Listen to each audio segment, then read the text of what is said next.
Okay, now I'm going to introduce Marilee Hearn. Marilee Hearn is a retired teacher in the San Francisco Unified School District. She's a member of UESF and has also taken classes at City College of San Francisco. And so it's your meeting now, Marilee. Thank you. All right. Good afternoon. I'd like to thank Art and the board members of Gray Panthers for having this presentation. And just to remind you, something was sent out a while ago talking about November Proposition O, which seeks to provide, as a review, provide money to begin to restore City College, but serious questions exist about its intended usage, control over its actual usage, how the money is raised, and what the recovery strategy should be. So we have two teachers from City College who will hopefully enlighten you on the facets of Prop O. Each speaker, when I introduce them, will have 10 minutes to present their ideas about Prop O, and they will be able to respond to your questions and answers, as well as they can respond to each other's presentation as well for 5 minutes. So there will be a 10-minute presentation and then a 5-minute response, then another 10-minute presentation, a 5-minute response, and then Q&A from the other participants at the meeting.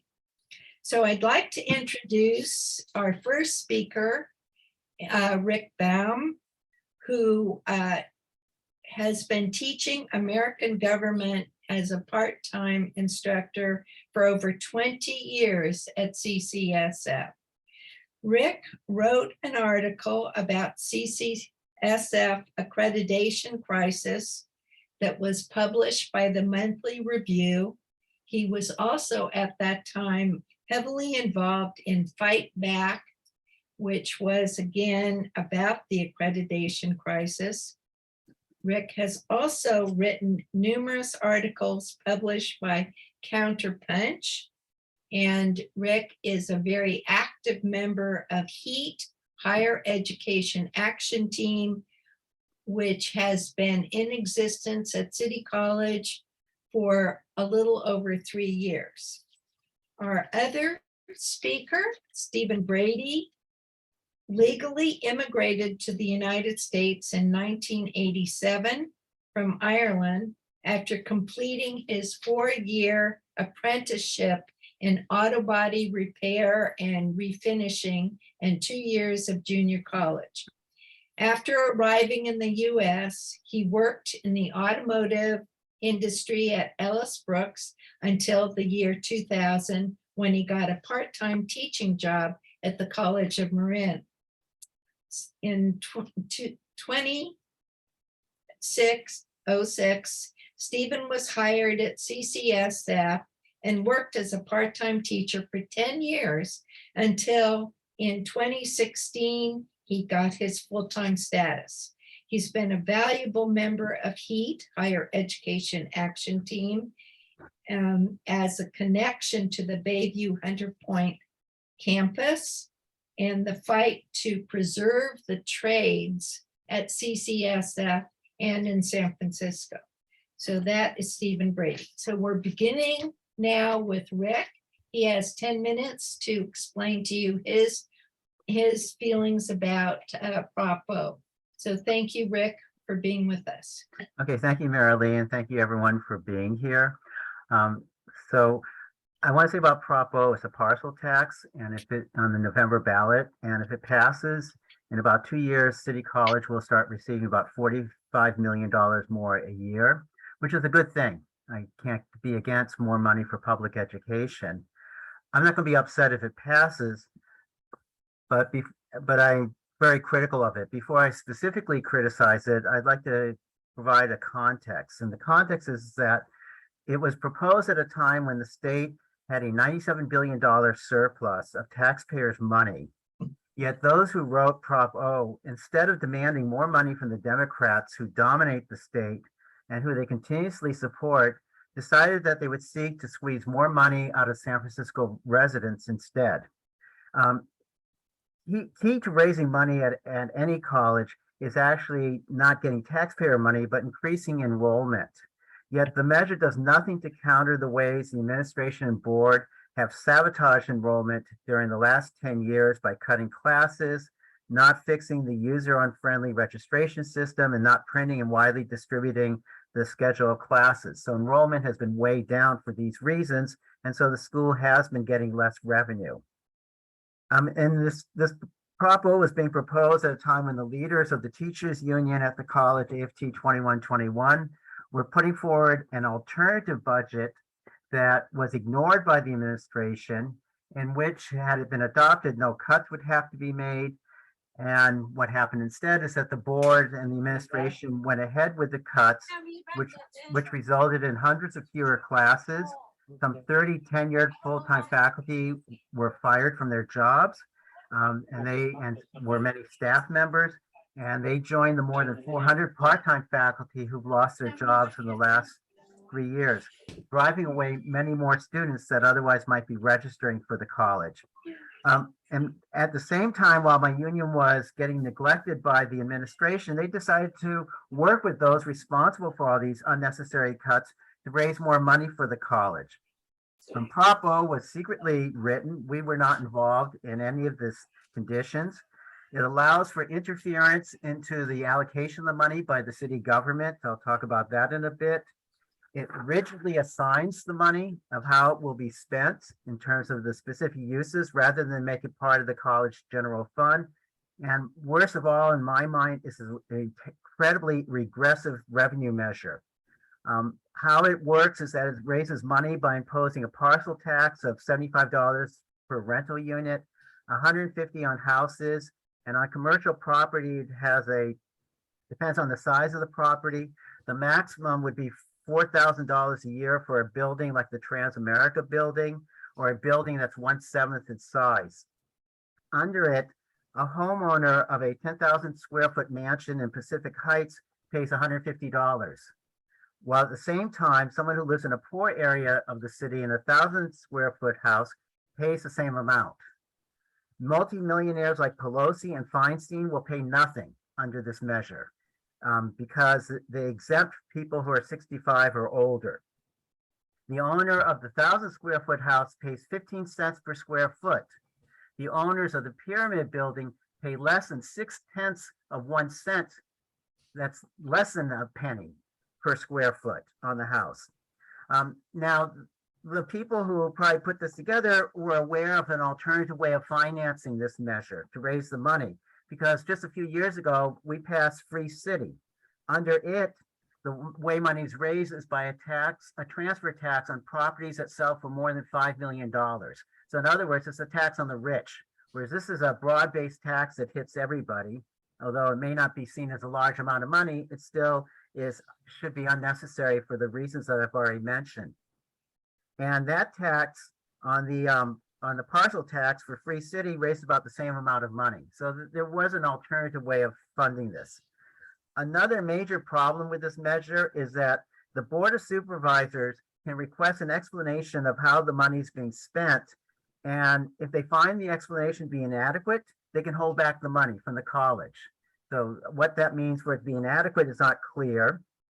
And the mayor can also ask questions and join the board in withholding the money from what I can read into it. They can also suspend the disbursement of the money when the city controller certifies that the college, quote, this is from the language of the measure, has failed to adopt audit recommendations made by the controller. In other words, the controller is going to see how the money is being spent.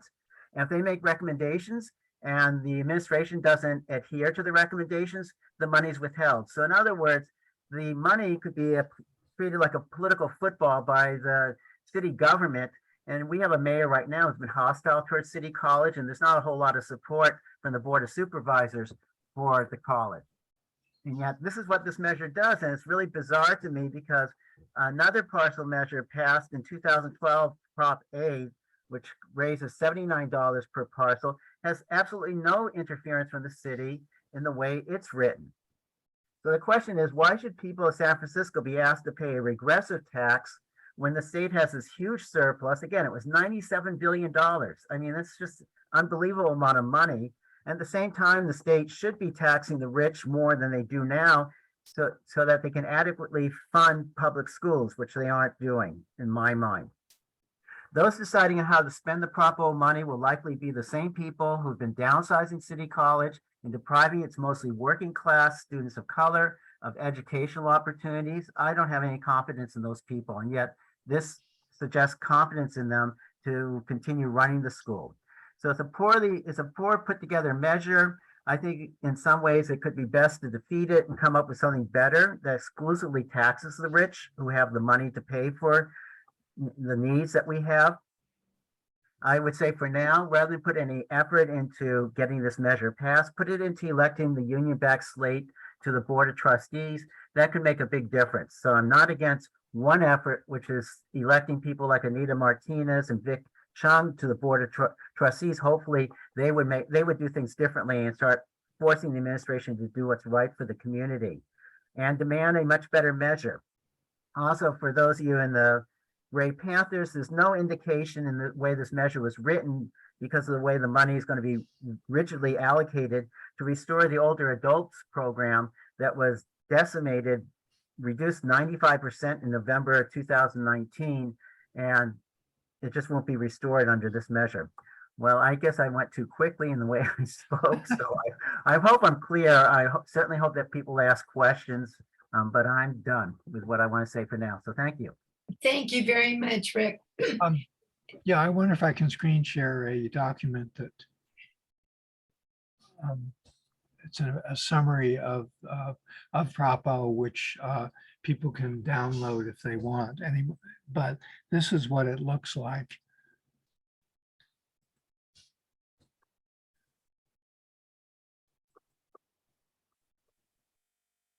So it's the Board of Elections summary of what it is. So I'll put in the chat how you can download it yourself. Could I just point out real quickly, Michael, you have that section where it shows 25% of where the money's going. Yeah, And that to me is very rigid. I mean, people planning should not be told that this is the way they have to spend the particular money. And some of it's for very good purposes. I don't want to say it's bad, but it's just one of the problems that I see with it. Okay, thank you very much. Thank you, Michael, for screen sharing. And this is a supplemental piece of information for everybody here at the meeting, and I hope it will answer other questions. All right, now we're going to turn to Stephen Brady, who will be our next speaker. Stephen? Yeah, I think you wanted me to respond to some of Rick's points first, and then, say a little piece. That's the order you want to do it in, right? Yeah, we'll do that. Mhm. Okay, so Rick talked about, the same people are going to, and let me be clear, Rick is a friend of mine, and I agree with him about a lot of the bad things he said about Prop O, but it's, it's what we got, someone said earlier in this meeting when we were prepping for it that, I said, you can't always get what you want. It's a quote from the Rolling Stones. You probably all know the song, but they repeated, you can't always get what you want. You can't always get what you want. But if you try real hard, sometimes you get what you need. So this is what we need, and this is what we need right now. It's what we have right now. It's on the ballot right now. I would love to, to Rick to sit down with a load of people and work out, a great ballot measure to go on the ballot. Rick has no plans for that. He has no plans for us to do that, or has no idea how we would get to that point. Sure, this ballot measure was put together behind closed doors, which, I've been at meetings, and I basically came in at the tail end of it was already written. But you have to remember that this is also a measure that both SEIU and our union has come together and agreed on, and agreed with unions from the city and the Democratic Party to put this forward. So it's very hard to get all those people on the same page and to agree. For if you've ever been in a meeting where, you know, where you have, you know, some people have some ideas, some people have other ideas. So Rick kind of contradicted himself. He was saying, oh, you know, but I really do want to endorse Vic and Tina Martinez, you know, but the point is, if we can get this ballot measure, we will have them overseeing this and making sure the money is spent where it's supposed to be spent. So it's a two-pronged measure from our union and with SEIU to kind of make this this a workable situation and make sure that the money is spent where it's supposed to be spent. So if that happens, that will free up money from our general fund, which can then be purposed towards community type classes for older adults, non-credit type classes that have been denied and taken away from people like the Grey Panthers and myself. I'll be retiring in the next few years. I would love to be going back to City College to take more classes. So anyway, I'm just getting a little note there to say that it's almost 5 minutes on this, but yeah. So the point is, we can go ahead and use this this money for the purpose specified, and then have it overseen, hopefully by community college friendly folks. Okay, so that's just my return to what Rick said. Now on the ballot measure, and you know, as I've said, so start me off on my 10 minutes there. I won't take 10 minutes, you know. So there's 4 different areas of that they want to spend the money on. And part of this is, you know, if you write a ballot measure, you've got to have good reasons for asking for the money.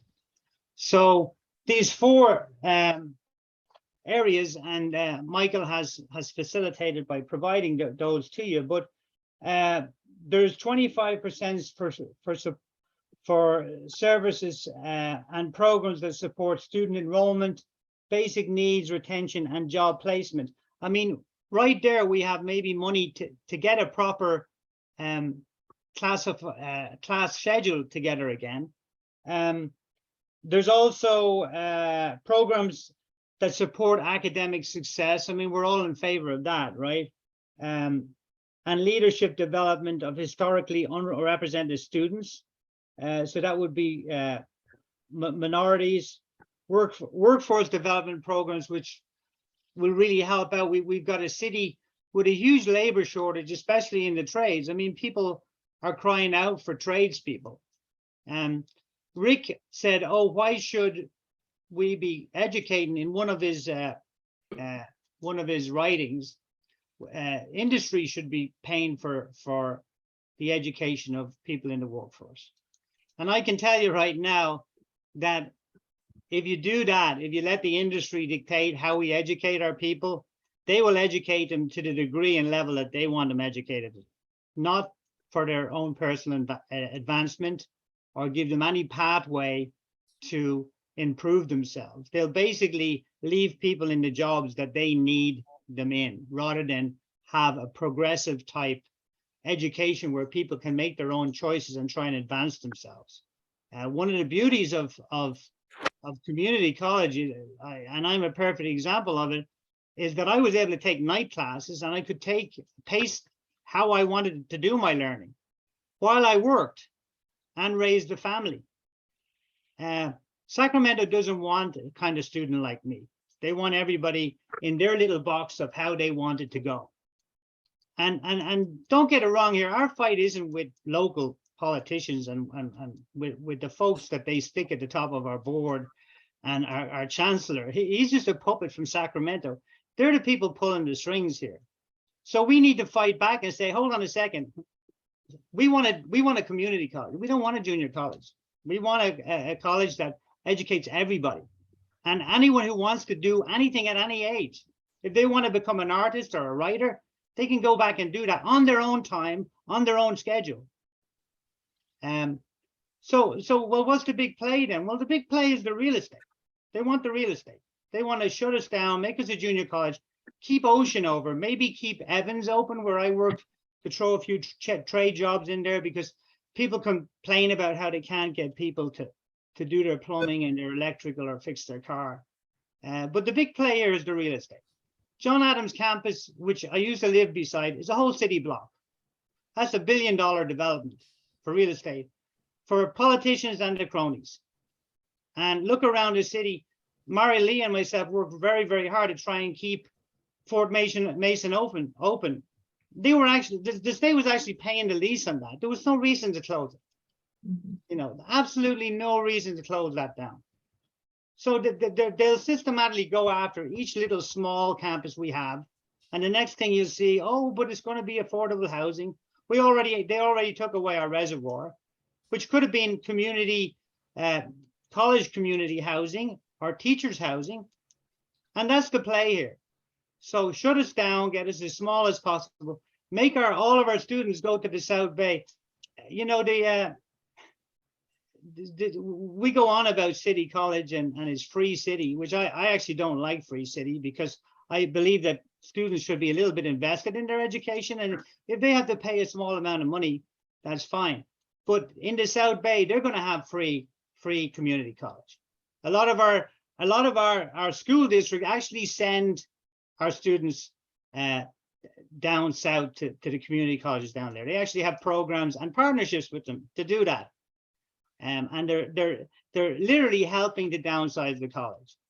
So on another few little points, my question would be, what happens if Prop O doesn't pass? And what happens if Tina Martinez and Vic and the other lady aren't elected? What are we going to do then?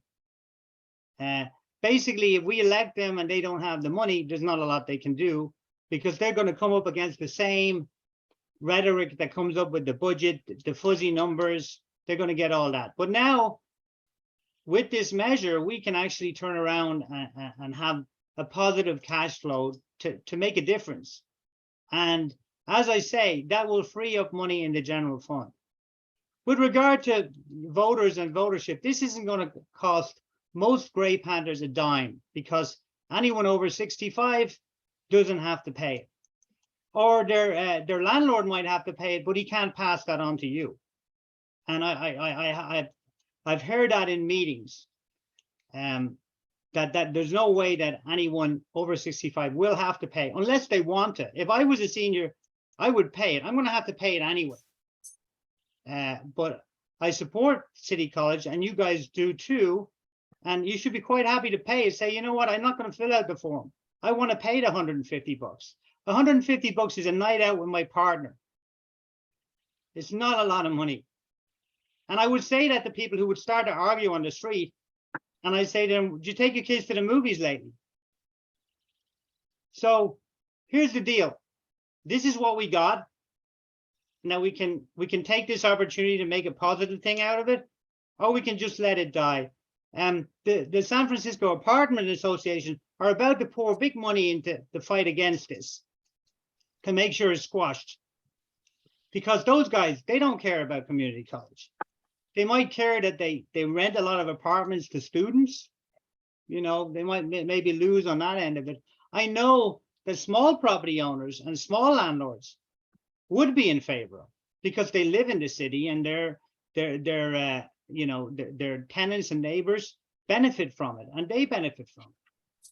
So that's about all I have to say, and I'll take questions, but Rick would probably want to respond to some of the stuff I have said. But as I say, most of the stuff I agree with him on. The thing is that we have to be proactive and make sure this money is spent right. We need to get in and make sure we're on the oversight board and make sure the money gets spent the way we have allocated it. And then that will give us the power to really make this a positive thing. So I would really hope that you guys will agree with what I've said. And even though you may go to the ballot box holding your nose, this is the best option for you.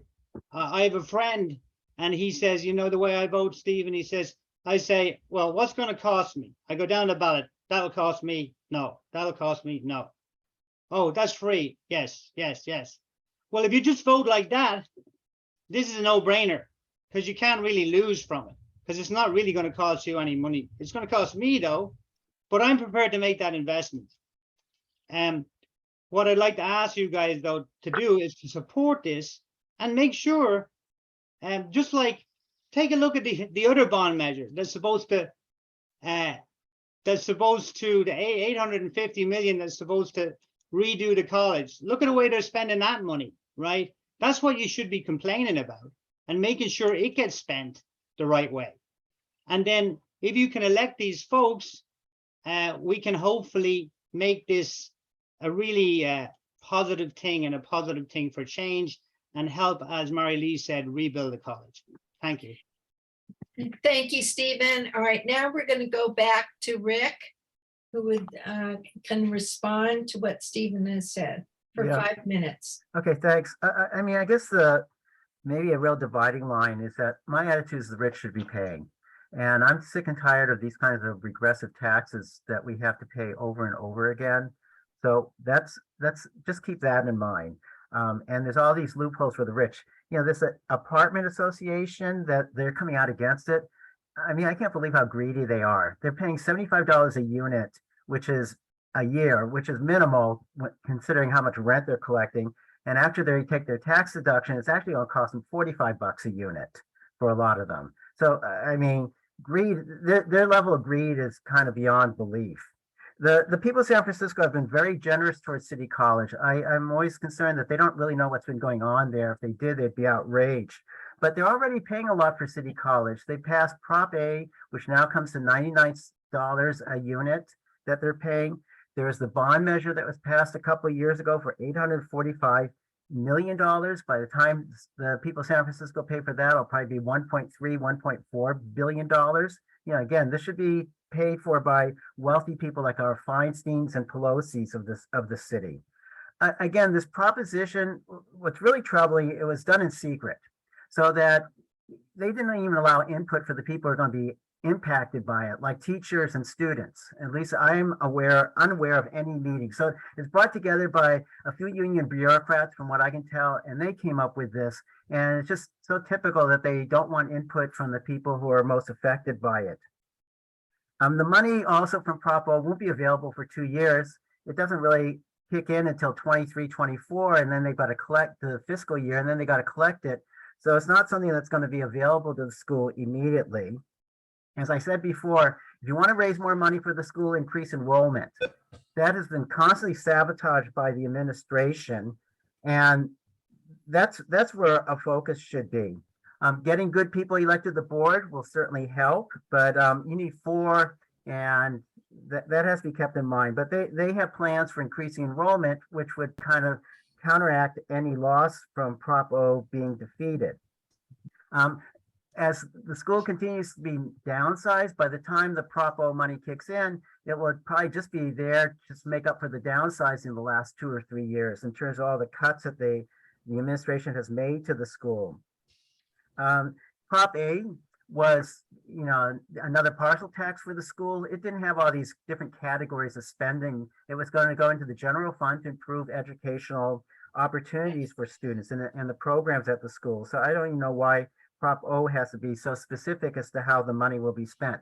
Again, keep in mind that it's going to be a political football of the city government. It has to go through them. Where, you know, Stephen says, oh, locally, we don't have the hostility. It's really coming from the state. I'm sorry, but Mayor Breed vetoed the emergency money that we tried to get a few years ago, less than $3 million, that would have restored the roughly 300 classes, and mainly a lot of them were older adult classes that were gutted by the then Chancellor Rocha in November of 2019. So there is hostility. I mean, even a former board member, Mandelman, was one of the people voting against it on the Board of Supervisors, this emergency funding for the school. I'm all in favor of industry paying for training, and more, and if you read this measures for workforce training, and that's a good thing. If people want to take classes for training, that's good. But again, it's a corporate subsidy. Why should we be subsidizing corporations to pay for these things? And I find that problematic about it. And so those are just some of the things that Stephen has said. Again, I'm not going to lose any sleep if this thing passes, but again, it's a regressive tax, poorly worded, poorly set up, and that is why I'm not going to go out of my way to campaign against it. But that's why I think we got to go back to the drawing board and come up with something much better than this measure. As I said, the money doesn't kick in for 2 years, so you've got time to come up with a better measure. Thank you. All right, thank you, Rick. And now I'd like to throw it open to the participants for their questions. I see that there are a few, I think, in chat, and maybe those people can ask their questions of the speakers. So if anybody who has put a question in the chat wants to ask it themselves, they can go ahead. The first person who had a question was Karen. Karen, do you want to ask your question orally, or should I read it for you? You unmute yourself right now to answer. I'm going to read Karen's question unless I All hear from. right, thank you. And that question is, say this proposition fails, Prop O, how is City College impacted? Should I respond? Answer it? Sure. No, it clearly would be less revenue for the college, but it's not clear how this revenue would be used. And I said there's alternatives: increasing enrollment, or go after the Democrats that dominate the state government and get them to cough up more money for public education. So there's alternatives to raising money as opposed to squeezing more money out of people who live in San Francisco. So it could hurt. It could be a setback, but it's, they keep on. Again, I want to emphasize the union came up with an alternative budget. They said there's more than enough money in the budget so that they would not have to make any cuts for this year. And yet the administration went ahead and made the cuts. They didn't dispute anything that the union was saying. And this is what we keep on getting out of this administration. We keep on getting jerked around by claims about budget deficits, and then they use that to justify more cuts. So I think, again, you've got, so it means less money, but again, you got 2 years to come up with an alternative to this rotten measure, which is what Prop O is, as far as I'm concerned. All right, thank you. Can I jump Stephen, in do you there? want to say Yeah. anything? Yeah, basically, I think it's curtains. If this fails and this push fails, might as well hang up your hat. It's all over. They're going to continue to cut. Sacramento is going to look at this as a message from the citizens of San Francisco to say they're not really interested in City College. They won't even spend $150 to keep it open. That's the way I look at it. It's all over. We'll be down to like less than 10,000 students, and they're not going to care about older adult classes or any kind of community class. We're going to be a junior college. That's what's going to happen. And a lot of the faculty and the people that have fought for this are just going to say, hey, you know what? We gave it our best shot. Let's move on, find something else.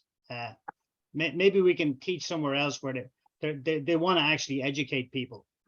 And I really think that this is going to be devastating. And the point is, Rick he's talking about this 2-year thing.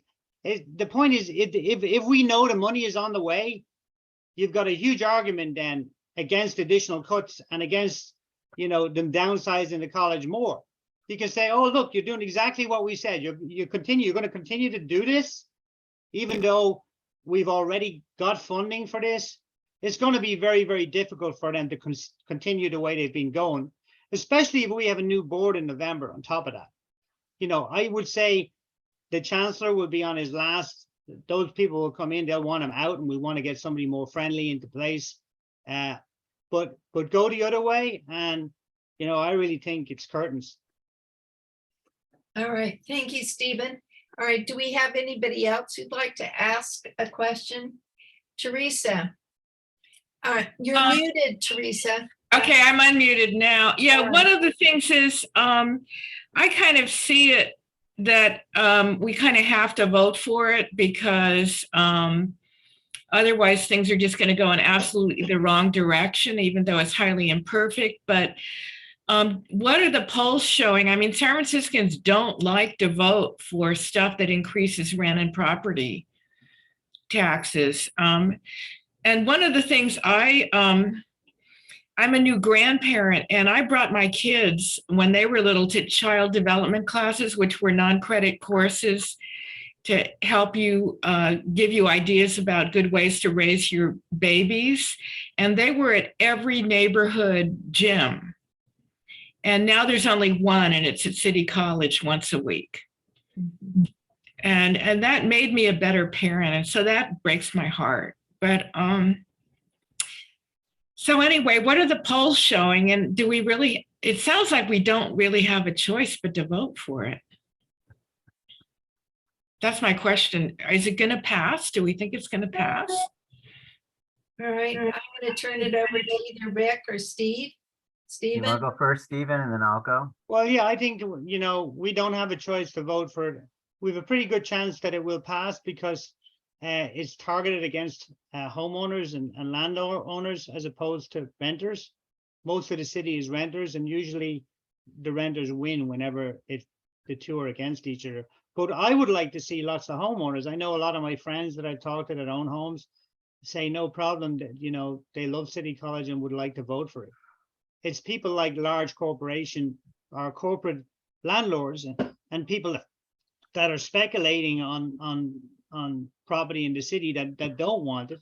The real estate lobby, anything that's going to cost money, they're going to vote against. So, but I think we should vote for it, but we need to monitor it and make sure it does what it says it's going to do. And that takes work from us in the community to make sure we hold our politicians accountable, not only our board, and let people, and there are friendly people. Gordon Marr is friendly to City College. I've talked to the man myself, and you know, there are supervisors out there that realize the importance of City College. I mean, ESL alone, I live out in the Sunset, and there's a lot of Chinese speakers out here that really rely on City College to help them learn English, and they want to learn English, but they can't afford. Many of them are not very wealthy. They can't afford expensive English classes, and this is very important to them. And I think a lot of the Chinese community out here,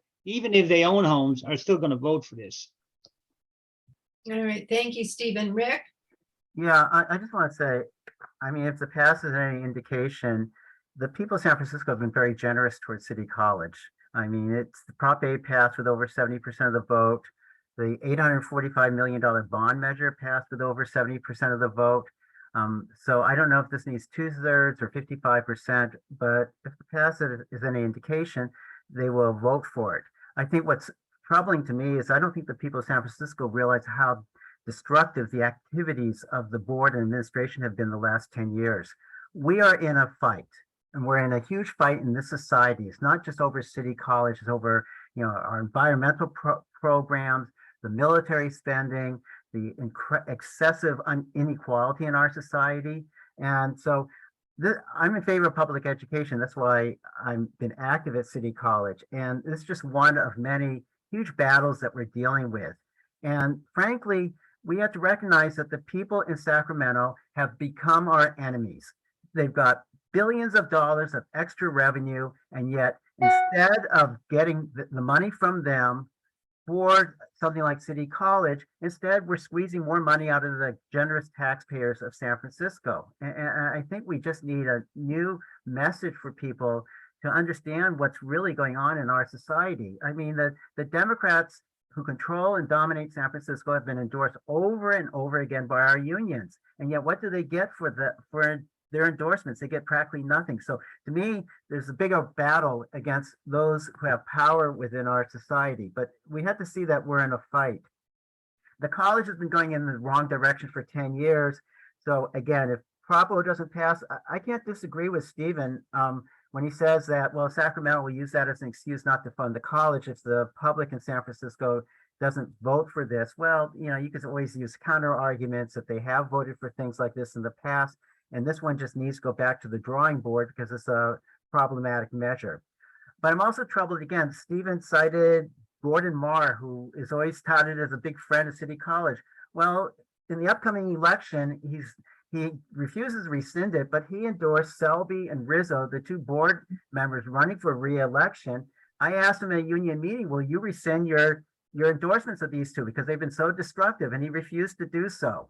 He has endorsed the slate also, which probably just adds to the confusion of who they should be supporting, but this is supposed to be one of our friends.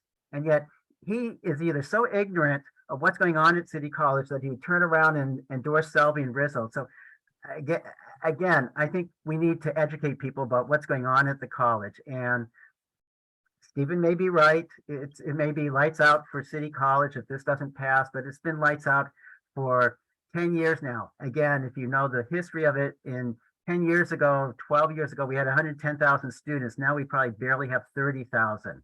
We had 1,300 faculty. Now we have probably around 900 faculty. I mean, they've been destroying the school, and this will just kind of like pick up some of the pieces of what's been destroyed if this proposition passes. I mean, it's just not going to do the wonderful things that we would hope that it would be doing. So, All right, thank you, Rick. We have another question from Michael Lyon. Thanks. I think what's driving us crazy about this is that we're putting our hopes in an inadequate bill or measure that kind of reflects years of the wrong strategy of trying to save City College. I think Rick is right that the AFT 2121 has been woefully inadequate in trying to fight this thing. It hasn't been organizing its membership to fight it in any meaningful kind of way. They've talked about strikes, but made absolutely no kind of organization toward it, so that its members seeing that there's no organization behind a strike, of course they reject the idea. And now what's behind Prop O is a coalition between the unions at City College and the administration of City College, which has just been cutting and cutting and cutting for years, and now has just approved a budget for next year, in spite of the cooperation between AFT and the administration. The administration now has passed a budget for next year, which is going to have even more faculty cuts. So I think that this strategy of trying to cooperate between us and the administration of City College is a loser, and we really have to go on the offensive, and we have to engage the people of San Francisco to fight this too. Thank you. All right, thank you, Michael. Art has his hand up. Just a Marilee, second. I'm sorry to be rude. I have to go because I have a Okay. class to teach. So Thank you so very Yeah, much, Rick, for your thank you. participation. Okay. I Thanks, really Stephen. appreciate it. Thank you. Thank you.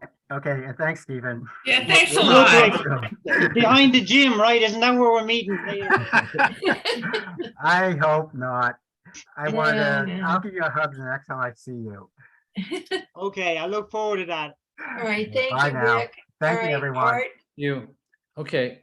I wanted to point out, well, first I'm going to highlight something that's in the chat, and then I want to make a comment. If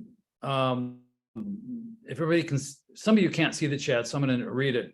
One of our participants said there's a debate tomorrow night between Marr and his opponents at the Irish Cultural Center. It's free and registration is required. And we have a question about that also, that is remote attendance possible to the debate?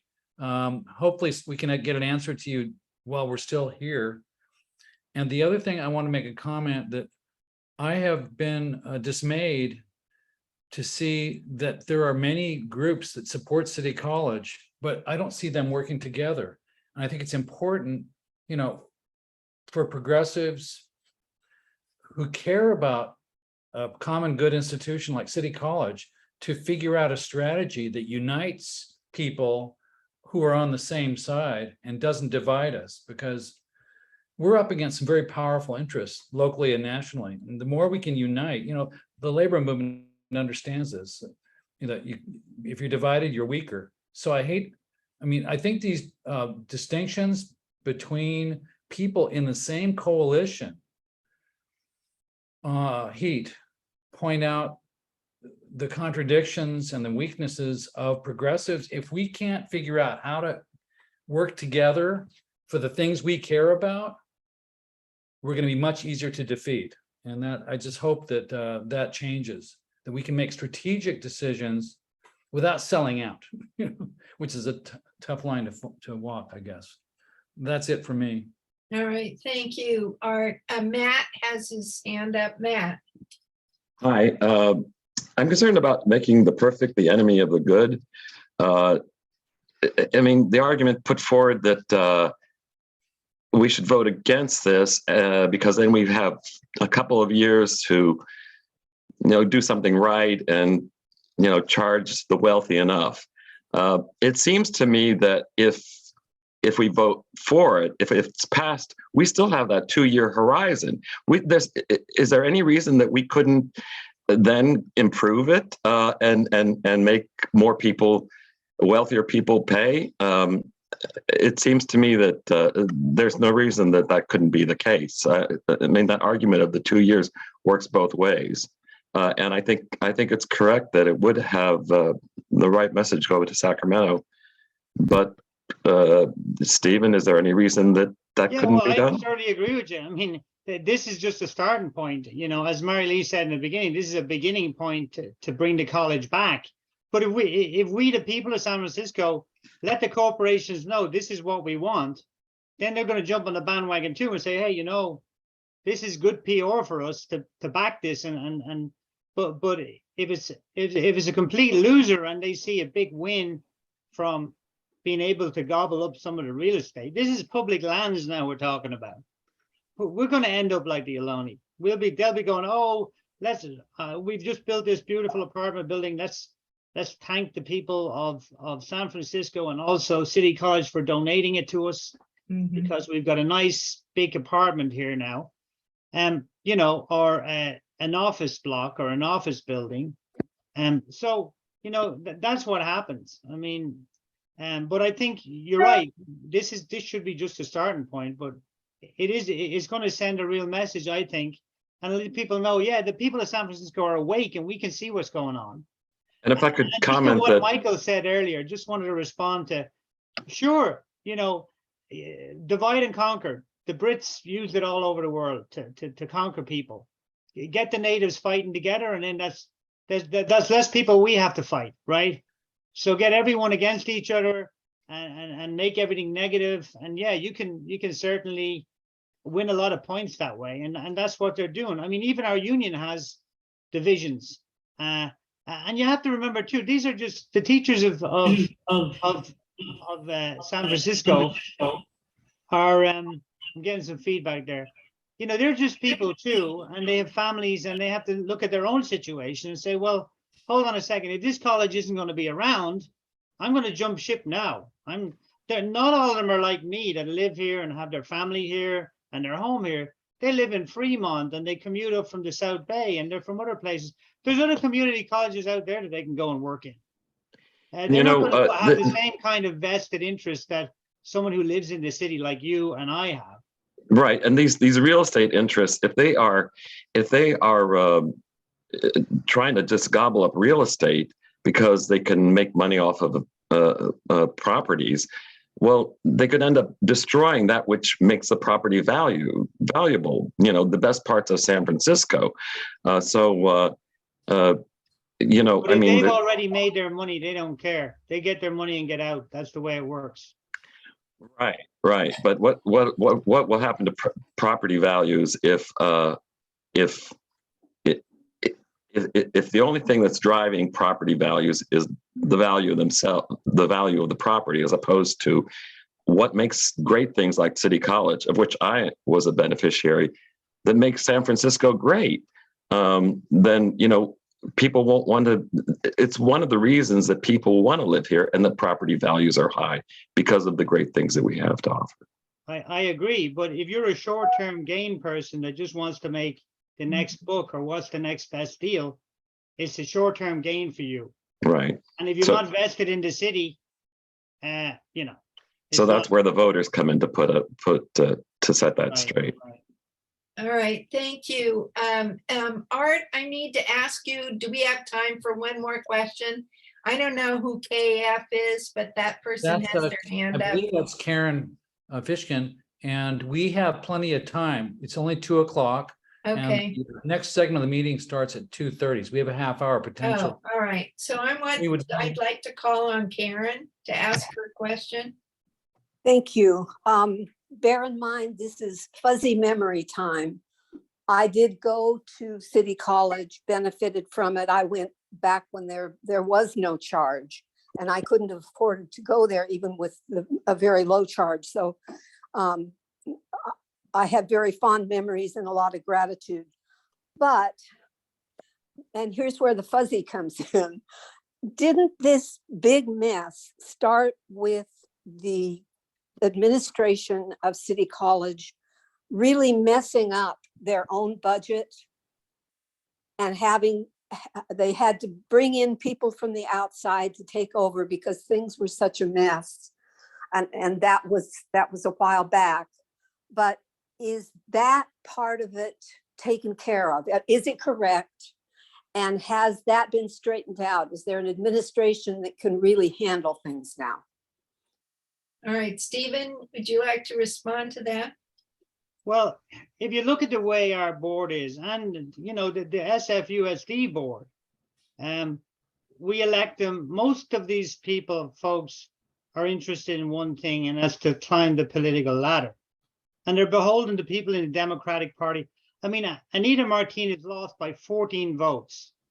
She wasn't endorsed by the Democratic Party, but her rival who won was, and that made a difference, because a lot of people, these kind of issues, they look down the ballot and say, well, I don't know these people, who should I vote for? Oh, the Democratic Party says I should vote for X. And that's how they vote. And it's very hard to get the message out to people and say, no, these are the people you need to vote. I mean, people like Chanel are going to turn around and say, oh, I'm wonderful, I'm brilliant, you know, for City College. But, you know, her whole MO is to climb the political ladder. You know, she's probably eyeing, you know, Mayor Breed and saying, oh, that could be me if I play my cards right. And that's how we elect these people. We don't pay them very much. They get a little stipend. I would much prefer if we had a professional board that we paid a living wage to. So you would get people like me or people who were interested in the college that didn't just want to. And I think it's the same with the college board. You saw that mess, or the school board. We get these people in there that really, that's their MO. But the nice thing about the folks that are running, they really do have an interest in the college at heart. The three people on the slate. And that's what we need, people like that, folks who are retired like yourselves that have the time. Somebody who's got a proper job and a family don't have time to sit on a board and do a good job, though. That's the thing, to have the time to go to all of the different meetings. Like, we have a facilities board that oversees all the facilities in the college. You have another board involved with education. There's a bunch of different, how would you say, bodies that help run the college. And, you know, you need someone on the board who can attend some of these meetings. John Rizzo was good at that, but then he's completely folded to what I like to say, he's gone to the dark side, if you're a fan of Star Wars. But I actually said to Chesty in a meeting about 3 weeks ago, we were about to go and do a drop for all of for Prop O on residential doors, which I hate myself. I hate getting those things because they just create litter. But anyway, I said it to her, oh, you're here out, supporting it. And that's the thing. They're all supporting this because they realize that people are for it. And it's a vote getter and it'll help them get reelected. That's why they're for it. They jumped on the bandwagon very late. You know, when Michael says, oh yeah, well, you know, the board, you know, they jumped and started taking credit for putting the proposition on the ballot, whereas they really didn't have very much involvement at all. They showed up at the last minute to collect a few signatures and they said, oh yeah, we're for this. So anyway, I think a good ballot measure for the future, and it happened years ago with the Board of Supervisors where they weren't being paid a lot. Some of you who remember Tom Amiano had to fight really, really hard because he was having problems even paying his rent to get proper pay for the Board of Supervisors. You know, you've got billions of dollars of a budget and you're giving people a stipend. Come on, these are important jobs. So we as a community, we need to recognize this and stand up and say, okay, we want real professionals on our board, in our administrations. We don't want somebody who's busy doing their nonprofit or whatever, and maybe have a couple of hours a week to take a look at a few documents from City College. That's not what we want on our board. What ends up happening, they show up in the meeting, the chancellor says, oh, you need to do this, this, and this, and they go, okay, okay, okay, and they sign on the dotted line. Okay, sorry for going on. All so right, long. thank you, Stephen. Michael, and then Karen. Well, Karen had asked whether the administration of City College was ready to be able to take this additional money that they'd be getting. Is that your question, Karen? Okay, she hasn't answered. I believe that was her question. And if that's your Yeah, question- Michael, that's basically it. Again, my memory is that whoever was running City College may have let their hearts rule and their books got out of balance and ended up in a big mess. And that mess has continued in one form or another. And I was asking, is the administration that handles this kind of stuff in better shape now? Can we expect better from them? Okay, and the answer Thank you. to that is no. Or at least the top administration, the answer is no. The vice president in charge, the vice chancellor in charge of financial affairs, John Alamein, is notorious among City College faculty and people who support City College. He's notorious for juggling his financial estimates about what the situation of City College is. And so he's generated reports that indicate that there's financial crises that don't exist. He's generated reports that money that comes in that should be used for to build up the classes and recover from previous cuts. His financial reports have said no, they have to go into the reserve when in fact they don't. So there's been a huge effort at the top administrative level of City College to really to downsize and to narrow the vision of City College. And this has been going on for years. I mean, it's really since the accreditation crisis, and people have looked at City College and said, look at the succession of chancellors that have taken place. Well, the reason that they've been replaced so fast is because they were just totally incompetent, and it was amazing we were able to get rid of them, actually. So no, City College isn't in the position to be able to spend this money wisely. And the top administration really is our enemy. And No, the real enemy is Sacramento, and these people are they're all sent to us from Sacramento. And actually, you know, if you look at the number of administrators that we used to have, when we had like, you know, 60, 70,000 students, we had about 45 actual administrators in the college. We've got like 52 or 53 now or something. So we've shrunk about 25% of what we used to be or less. And we still have the same number of administrators. They're all on over $100,000 a year. Teachers don't make it. Most teachers don't make that kind of money. And they're, you know, they're all being basically, they get each other jobs. They're all in networks. They're all linked into each other. And many of them are career administrators in colleges, and they move from college to college. They're like vultures. They find a corpse here and they move to the next one. When they're finished, when they've got their fill, and they see no more advancement path for themselves. Now, they're not all like that. And in fairness, there are some good ones, but there's a lot of bad ones, and they want to line their own pockets and don't really care about the college that they're in, you know. well, it's certainly true that there is both a state and a national agenda to try to convert, to downsize to your colleges, and to narrow them and make them junior colleges instead of community colleges. So yes, that's true. There is that.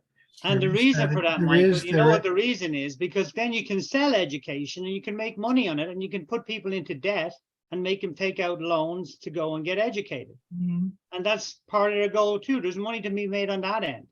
When You you take out a student loan, it's not like a home loan or a car that you can turn back in. You can sell the house, so you can sell the car. You can't sell your student loan. You can't say, here, take my education back. So you indenture people. It's like a second form of slavery. Community college isn't about that. It's about educating young people and at a cost that they can afford, or at least something that they can borrow a decent amount of money to cover themselves.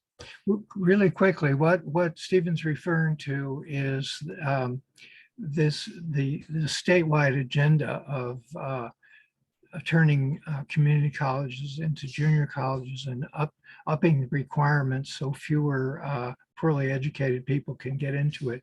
This is all an agenda of the Lumina Foundation, a very powerful foundation, which is funded by the student debt, the companies that provide student debts. In other words, they want to promote student debts. I've talked enough, sorry. All right, thank you, Michael. I thought I saw another hand. Oh, Art. Yeah, what Michael just said is very interesting, because I was about to ask Stephen if, and it did remind me of I'd forgotten the name of the study that Michael just mentioned, the Lumina study, and somewhere I have a link to that, but I think it might be very helpful for Michael or I to find that, or maybe Stephen, you can lay your hands on it and put it in the chat. Well, you know, Madeline Muller, who's in HEAT, has written extensively on this. And what I would say is if maybe Michael could get hold of the article and pass it on to your members.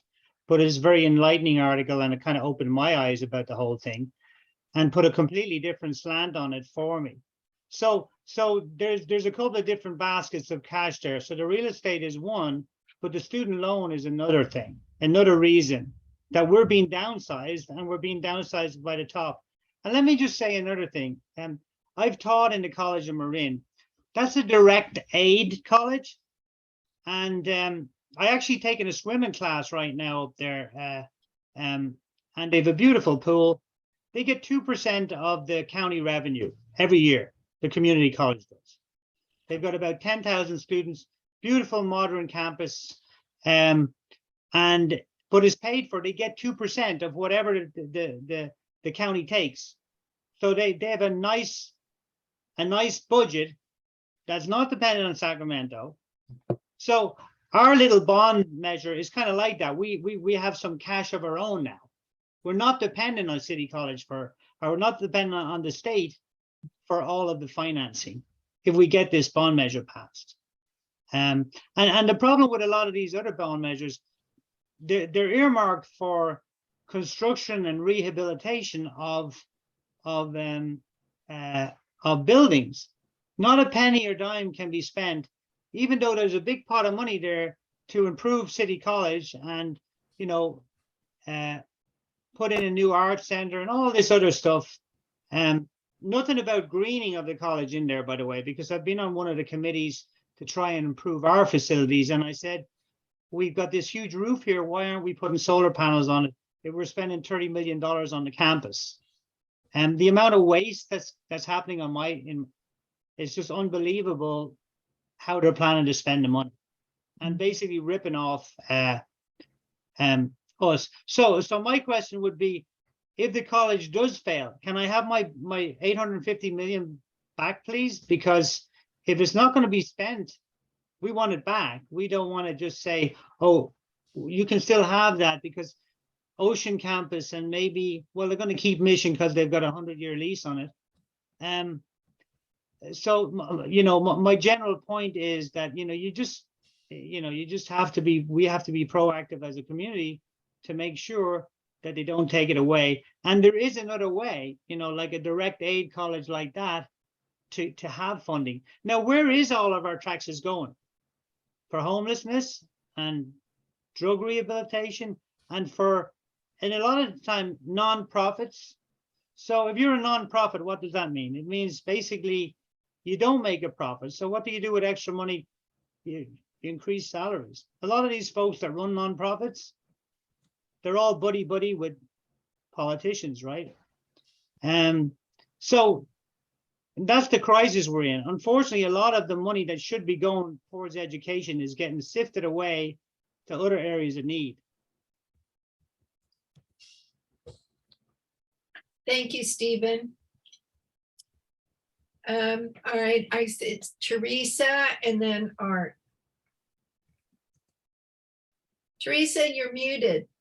Yeah, I'm just curious. I live across the street from the John Adams campus. And they've changed a lot there. They're using this big section to train firefighters now instead of as a campus. And do you know what's going on? Is there any plan to sell John Adams? Or, I mean, that is the, you know, it's a vocational campus. It's where people go for ESL and work nursing and yeah, there's a lot of good programs there. Yeah. Yeah. But it's also a very valuable piece of real estate. Yeah. And but there's no moves to shut it down so far. I Right? talked to Tia Selby about this, and she said, "Oh no, they would never do that." Uh-huh. But in my mind, there's a whole city block, the whole city block. It could be Right. $1 billion housing project. That's the way I Right. look at it. Yeah. The reason the firefighters are there is because they used to be at the airport and they shut that down. Now, we had a lease at the airport for $1 a year that was put in place years ago when people realized that, you know, we need to train people on how to fix airplanes. And basically the administration dropped the ball on that, and instead of getting the lease renewed, they lost it. They lost the lease. And then, you know, United and all of these other folks want the space. I don't know if they've actually done anything with it, but we got kicked out in the middle of a pandemic. You know, everybody else had a moratorium on evictions, and I said this in a meeting, and I got a whole bunch of calls from the airport saying, no, we're not evicting City College, you know. And I said, well, you know, it's a moratorium and we're being evicted. Oh, no, you can't say that. I said, well, I just said it. It's true. You couldn't wait till after the pandemic till we kind of figured this out, and maybe, but they dropped the ball, and I think it was done on purpose. So a playground for the child development classes has been turned into a training house for firefighters. Yeah, because they used to be at the airport. They had to move them somewhere, right? Yeah. So yeah, there's all that, you know, all that community stuff is going away. It's going to go away because they don't want to fund it from.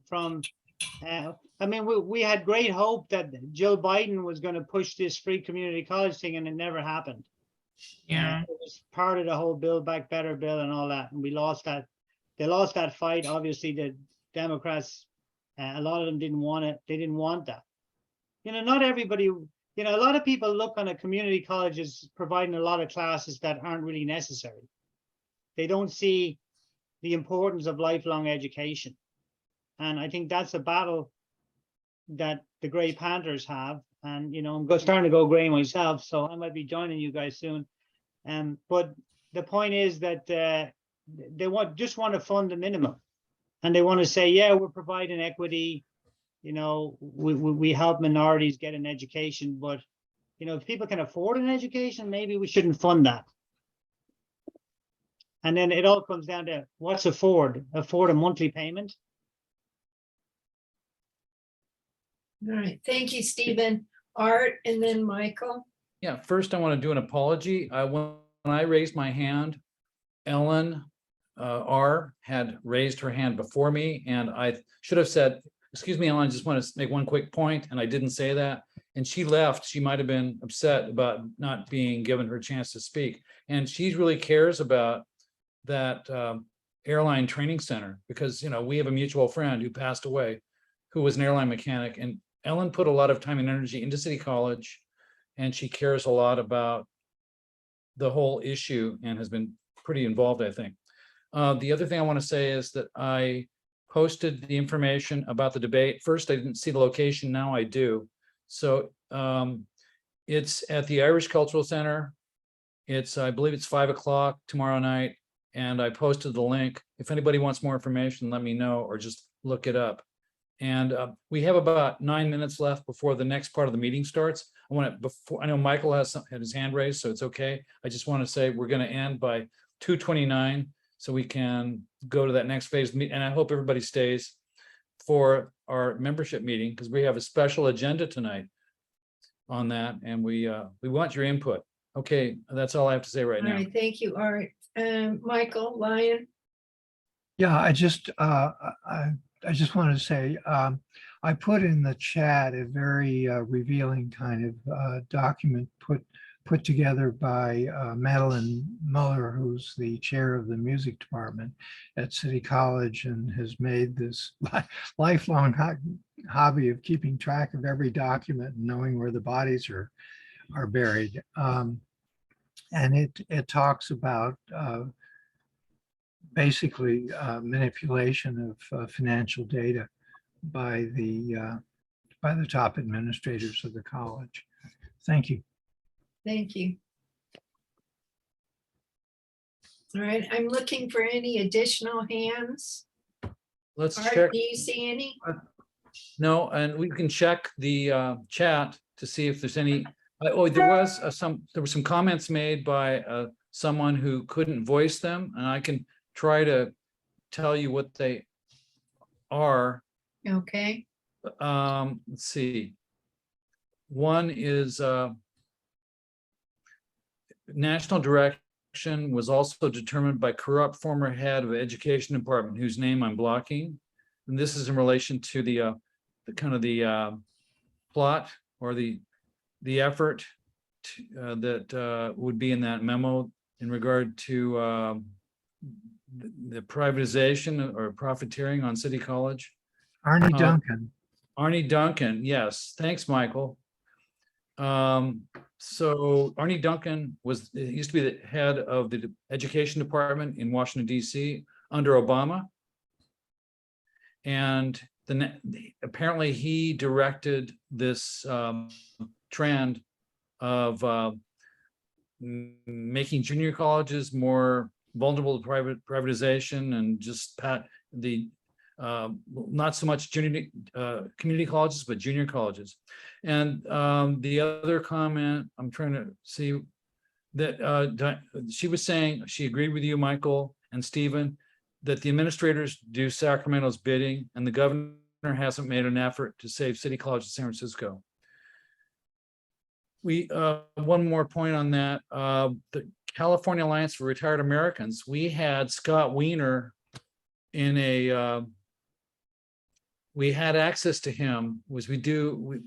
California Alliance for Retired Americans has a process of every year having a town hall with our legislative reps. And I asked Scott Wiener if he would support additional state funding for City College, and he said yes. But I don't know what follow-up happened. So sometimes, when you have access to a legislator that many lobbyists pay lots of money for, you got to really make sure you take full advantage of it.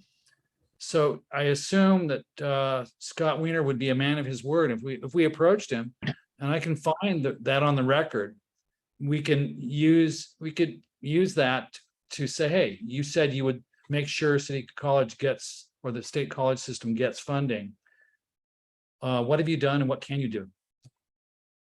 All right, thank you, Art. And we have about 5 minutes left till the next meeting. I want to thank Marilee and the speakers, Stephen Brady and Michael, the other. Rick Baum, for talking to us today to elucidate and inform us about what Prop O is all about. I think we're going to leave here much better informed and able to make a decision. And so I really appreciate this forum. Thank you, Michael Lyon, for organizing it.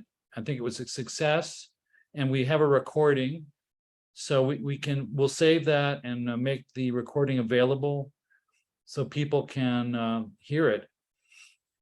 And please do stick around for the exciting conclusion of our program at 2:30. I think if it's okay, I think we should take a couple minute break, and then